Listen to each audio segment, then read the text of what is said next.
Welcome to Bestuseful Tips. I will show you how to enable quick tap action gesture on your Android 14 device. Open the app drawer on your device. Tap on the Settings app. Scroll down. Tap on the System. Tap on the Gestures.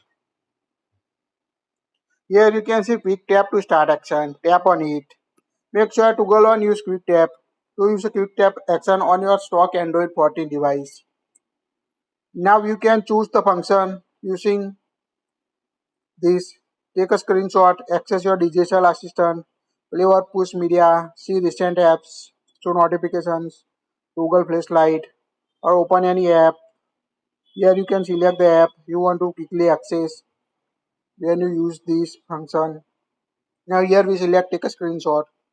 Now double tap on the back of your phone to use a quick tap action on your Android 14. You can also use other function like here we select the app.